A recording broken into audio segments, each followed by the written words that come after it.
What if the thing teaching people empathy today isn't a therapist, isn't a partner, but artificial intelligence? Sounds uncomfortable, right? But stay with me. Because AI might be changing how humans understand emotions, connection, and even themselves. We're living in a strange moment. People are more connected than ever, yet lonelier than ever. We text constantly, scroll endlessly, talk all day. But emotionally, many people feel unseen, misunderstood, disconnected. And quietly, AI has entered the emotional space. Not as a replacement for humans, but as a mirror. So today we're exploring how AI is being used to build emotional intelligence, empathy, and healthier connection, and where the line needs to be drawn. What emotional intelligence actually is. Let's ground this. Emotional intelligence isn't being nice. It's the ability to recognize emotions, understand emotional patterns, regulate reactions, respond with awareness. It's about self-awareness first, not people-pleasing. And this is where AI becomes interesting. How AI is being used for emotional awareness.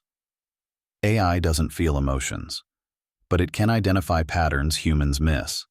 Today, AI is used to analyze language tone, detect emotional shifts in text, reflect back behavioral patterns, help people name feelings.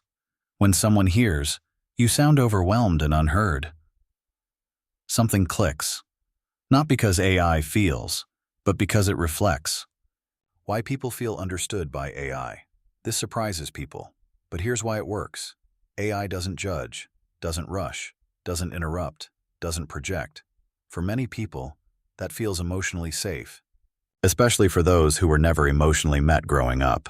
The brain relaxes when it feels listened to, even if the listener is artificial. You know that moment when you explain something to someone and they immediately get defensive or minimize it or try to fix it. AI doesn't do that. It mirrors, and mirroring is a core ingredient of empathy. How AI can train empathy. Here's the key insight. AI doesn't create empathy. It trains awareness. By helping people pause before reacting, see emotional patterns, reflect before responding, understand impact versus intent. This is especially powerful for people with avoidant patterns, people who struggle naming emotions, people learning communication skills. It's like emotional rehearsal, without the emotional risk. AI is a connection bridge, not a replacement. This part matters. AI should never replace human intimacy, but it can support it. Think of AI as a practice space, a reflection tool, a translator of emotions, a guide toward clarity. Not a partner, not a therapist, not a source of attachment. Connection still happens between humans. The risk no one talks about. Now let's talk honestly. The danger is emotional outsourcing. When people start turning to AI instead of communicating directly, tolerating discomfort, practicing vulnerability, building real relationships, that's avoidance, not growth.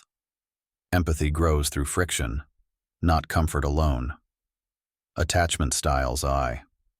Here's where psychology matters. Anxious attachment may over-rely. Avoidant attachment may substitute. Secure attachment uses AI as a tool, not a bond. AI reveals attachment patterns. It doesn't heal them on its own. The big breakthrough realization. Here's the truth. AI doesn't make people more empathic. Self-reflection does. AI just lowers the barrier to reflection. What changes people is awareness, responsibility, and practice. How to use AI for healthy connection. Used well, AI can help you understand your emotional triggers, improve communication, pause before reacting, practice clarity, develop emotional vocabulary. Then, you take those skills into real relationships. That's the purpose. AI is not replacing empathy. It's revealing how starved people are for it. Used consciously, AI can help people understand themselves better. And self-understanding is the foundation of real connection. The danger isn't AI feeling too human. The danger is humans forgetting how to connect without tools. Let me ask you, do you think AI helps people understand emotions or avoid real connection? Share your thoughts in the comments. And if you want more videos on emotional intelligence, attachment styles, and modern relationship psychology, subscribe.